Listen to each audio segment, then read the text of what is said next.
How we doing, ladies and gentlemen? My name is Wolf, and welcome to another League Starters video. It is that time again where everyone pumps out as many League Starter videos as they really can. In today's episode, I'm going to be covering 3 melee League Starters for you. These are SSF friendly, at least 2 of them are. One of them uses face breakers, but you can change it around to just use a normal weapon if you would like to instead. And they're going to be a little bit out of the ordinary, change things up for you, give you something a little bit more interesting as opposed to, you know, the standard dual wield melee builds that everyone really plays. We're going to be switching it up. We're going to be doing a little bit of an off the wall couple of builds. The last one is as safe as possible, but we're going to change things up just a little bit. So we're going to start off with my Sword, Shield, Reeve, Berserker. Now, the thing that I disliked about Path of Exile is that no one really played the old-fashioned tank characters, you know? The semi-slow, durable as hell, unkillable characters. Because, oh, they can't reach good damage. Well, you actually can through the new Berserker, and actually have a very tanky character at the same time. As a result, we wind up with my Sword, Shield, Reeve, Berserker clocking in at about 1.5 million DPS, and a pretty simple skill tree with a wasted point now that I realize it. Essentially, we are going for shield and one-handed modifiers. We pick up one-handed damage from strong arm, we pick up shield mods from things like aggressive bastion, since of course we are wielding a shield. We get sword nodes at Razor's Edge, and we get life pretty much anywhere we can, topping out at about 7k life, while also having very good damage. We also are going for 100% Impale, which gives us a bit of extra single target damage. You can't calculate Impale in Path of Building, to my knowledge, because it just doesn't seem to fucking work. And we're also getting Fortify amplifiers, just to make us tankier, because of course we are, why not? As well as we got Life and Golem's Blood, with just really good life regen in general. More shield modifiers, Master of the Arena for more life and life regen, Bravery, Art of the Gladiator for removing the movement penalty off our chest piece, Instant War Cries, just so we don't have to cancel our animations, Leech and one-handed damage, a Jewel there, attack speed, the life wheel, because of course we do, Barbarism for max life, Stamina for endurance charge, and the endurance charge down here more than likely if you have the spare points. As well as going Res Tech because I don't play crit very often, and this allows most of my builds to just work in the first place. So, long story short, what we get a lot of arc damage from is the, excuse me, is the new Berserker stuff. Obviously, through Pain Reaver, we're able to get our Mana Leech, so take this node first more often than not. And then you can take Crave the Slaughter to gain Rage with attacks. As well as you can get Rite of Ruin to triple your Rage modifier, as well as be unstunnable while you have at least 25 Rage. Where Rage is kind of insane is you get 1% attack damage per 1 Rage, 1% attack speed per 2 Rage, and 1% movement speed per 5 Rage. This gets hilarious when those modifiers get tripled. Yeah. You can stack up to 50 Rage, and you get some pretty good damage.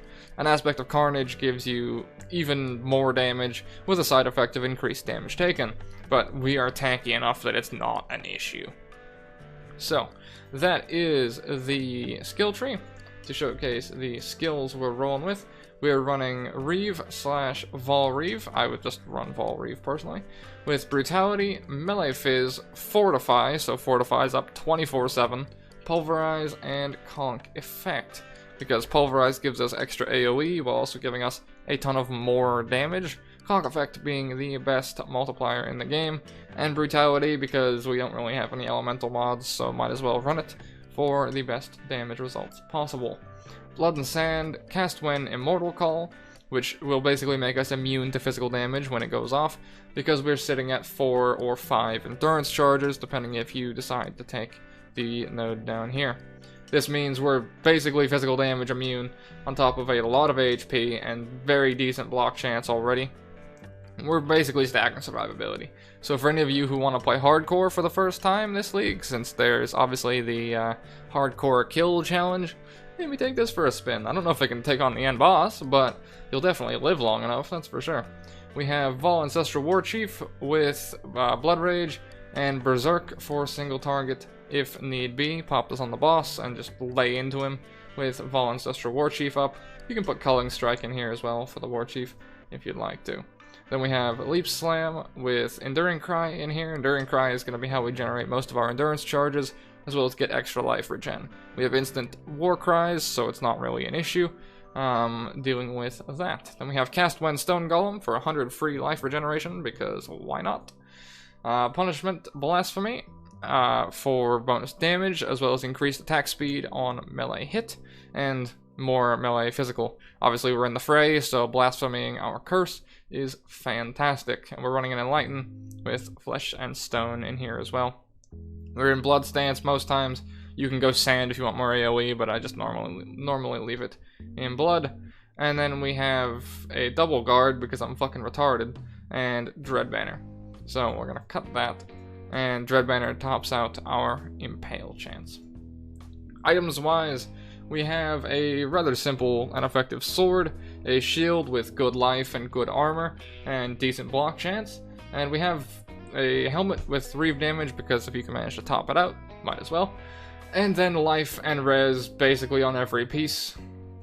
Pretty self-explanatory. And we get added fizz wherever we can. We got 2 steals with added fizz rolls. We have spiked gloves with added fizz rolls. Obviously this is chase gear, chase uniques, that sort of stuff. Well, the only real chase unique is Lion's Roar, but still. Otherwise, pretty much everything in this is attainable. Obviously top end gear is going to take a little while, but it's not entirely top end. You see, it's not entirely rolled up to the best pieces possible. I wanted to leave a little bit of room for, you know, possibility.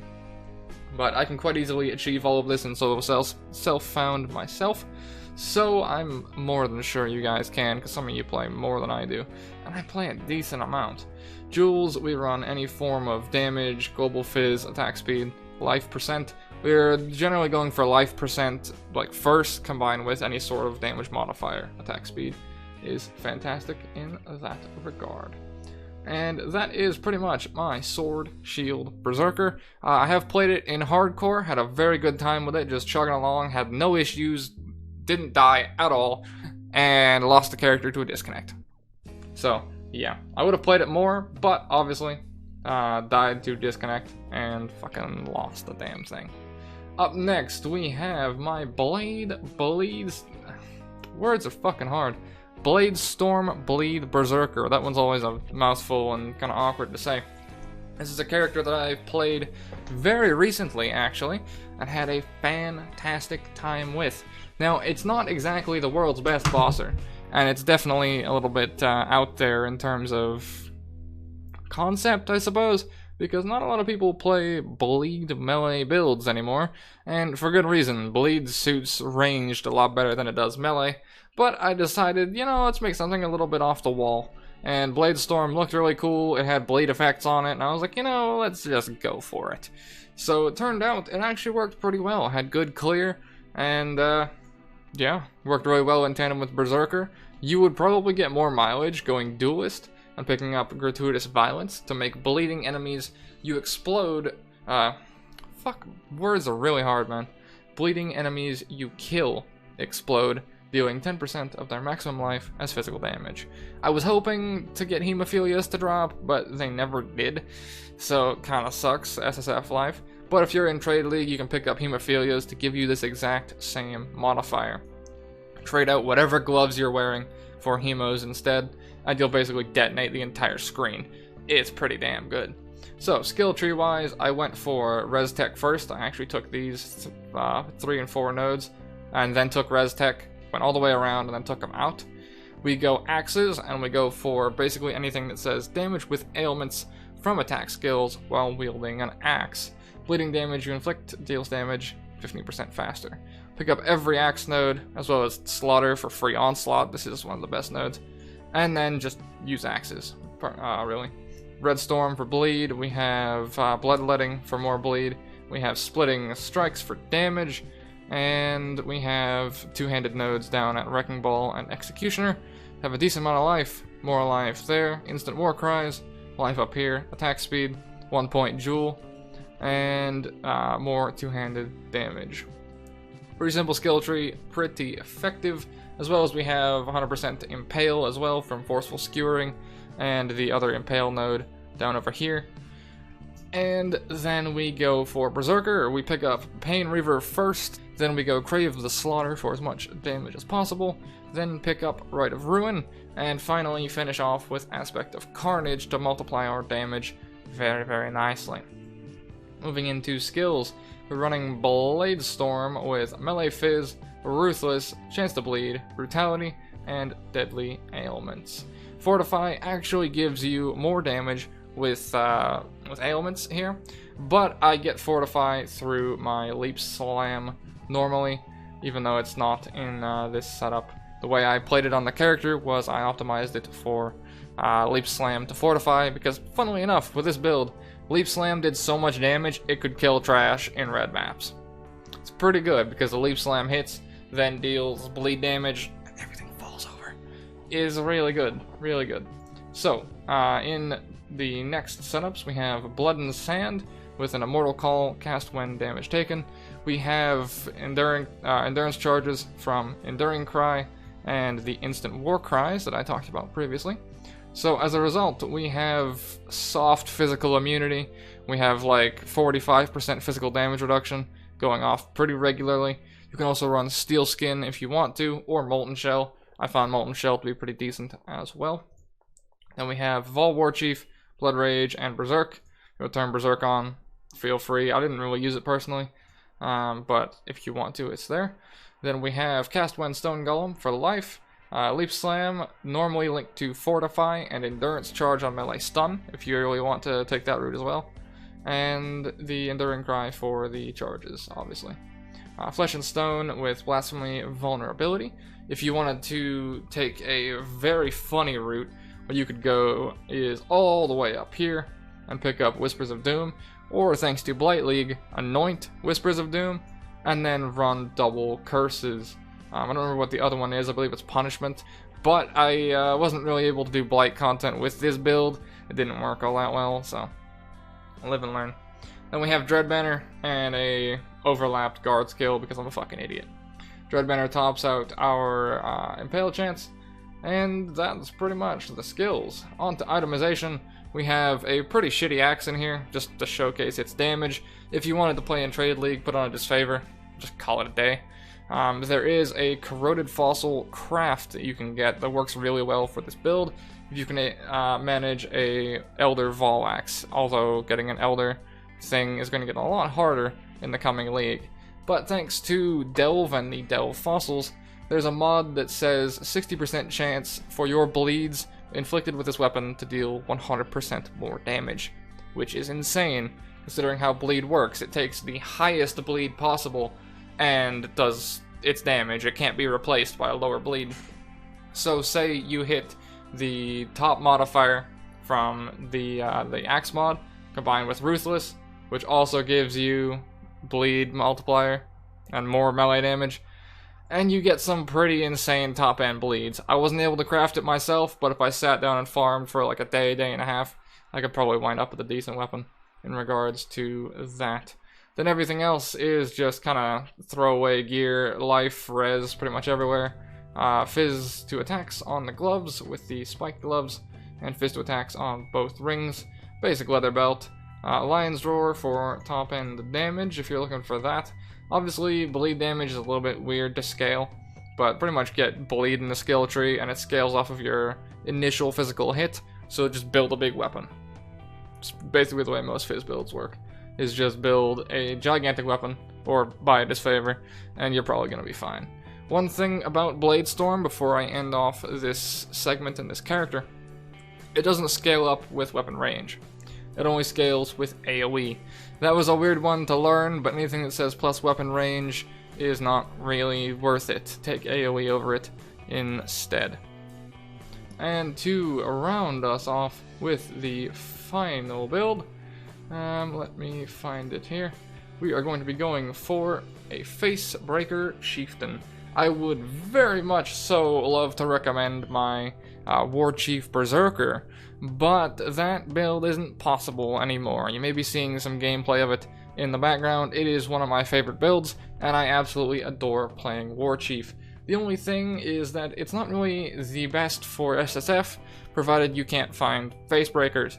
But if you do find them, you've basically got a free ticket to a very, very hyper-powerful character for pretty much free. Because all of the other stuff that drops with it happens to drop pretty often, at least for me. Maybe it's my loot seed, who knows. Soul Mantle gives you an additional totem. I find this in Incursion pretty often. In the armor rooms, it drops like fucking candy. And I've also just had a lot drop for me. I don't know why, they just keep dropping, and it just... I'm not gonna argue, I guess, but still.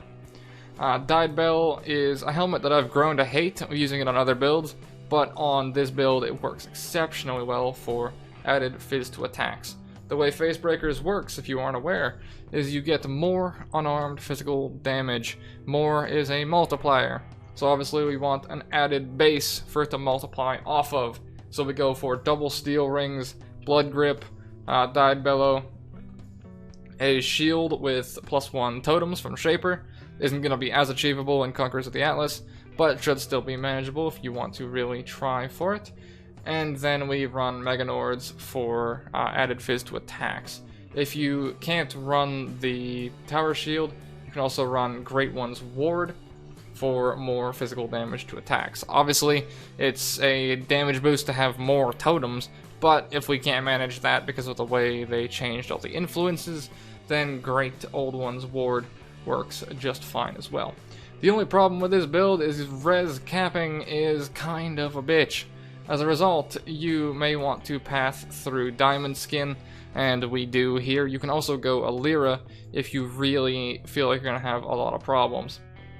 This one is kinda heavily unique dependent, but if you can't find a Soul Mantle, feel free to run an Astral Plate with a bunch of resists on it, and that will cap you out until you find Soul Mantle later on, and you can work towards putting this on and changing around your skills and your gear and whatnot to res cap you. You can quite easily get decent resists on your rings. That's going to be where you want to aim for, as well as your boots, and the Astral Plate if you're going that route instead. Skill tree wise, go Res Tech, Ancestral Bond, and Avatar of Fire. Pop down over in Chieftain, we pick up Nagamu's Flame Advance for 100% Fizz to Fire conversion, and every 10 seconds gain 100% of physical damage as extra fire. That doesn't really math that well in Path of Building, but it's a fantastic multiplier. The other thing we can pick up is Tukahama's War Herald, which gives us damage dealt by your totems is leached to you as life, which basically makes you fucking unkillable. Trust me, it's wild. Then we also have Ancestor Totems of 100% increased activation range, which is kind of odd, but it essentially means you can run like half a screen away from the totem and still have it do damage. Because what you'll find with War Chief is you'll place it, and if you run off screen, it deactivates. So this kind of gets around that sort of scenario. Then we pick up Hinakora's Death Fury for fire damage leached as life, and chance to cover rare or unique enemies in Ash. This node's kind of not that great, but we also get Moon Presence here, which makes it so the totems are immune to fire damage, and enemies near your totems take increased physical and fire damage. Now, not only is this good on its own, it also makes your totems reflect immune. This means you can run Fizz Reflect and Fire Elemental Reflect with no worry whatsoever, because they're dealing 100% fire damage, and they're immune to fire damage, so they can't reflect themselves and kill themselves. You don't have to worry about any of that sort of stuff. This build scales a lot of damage off of shield multipliers, as well as totem multipliers in the skill tree. So we have a little bit of totem placement speed, totem damage, shield damage right here. You can take shield damage here if you also would like to. Get a decent amount of life, as well as some good life leech and attack speed. Elemental damage up here. Grab Ancestral Bond, obviously. Spiritual Aid is actually a really good node for melee builds. And this also means you can use a minion helmet if you want to. I know it looks a little bit odd, but trust me, it's actually quite good. We get AoE to make our AoE larger, Shamanistic Fury for totem damage and totem placement speed, as well as Explosive Impact for AoE and fire damage, and then we come up top for Heart of Flame and Breath of Flames, as well as our last little bit of life. Pretty simple all in all, and pretty effective. Obviously I covered the itemization, Lion's Roar to top out for as much damage as possible, if you can manage to drop one of them. And in the skills we have a Ancestral War Chief, damage with attacks, Cock Effect, melee fizz damage, elemental focus, and added fire. There's as much elemental damage as we can really muster. Enduring Cry, punishment blasphemy for as much damage as we can really get, since we are going to be in the fray pretty often. And then Herald of Purity for more raw added fizz. This is the best you can get for the build, pretty much. Pride isn't bad either, but I think this is a little bit better. Vol Haste, just to enable the haste. It's an aura, which also affects your totems. Give your totems bonus damage. You can run Anger as well if you want to take that route as well, but Herald of Ash is pretty fantastic. It's a lot of extra damage with Fizz as extra fire. And to round us off, we have Cast When Stone Golem. That is going to be 3 builds, 3 melee league starters that are pretty SSF friendly. The last one, not so much, obviously, because you do need a few prerequisites. But if you want to play that build, I'd recommend playing it in Trade League, or if you get Facebreakers to drop. It's basically a free character. Works pretty damn well, in my opinion. I've played multiple incarnations of Facebreakers. They've all been pretty foolproof, so don't worry, I believe in you. That's going to be all from me, and as always, take care, gentlemen.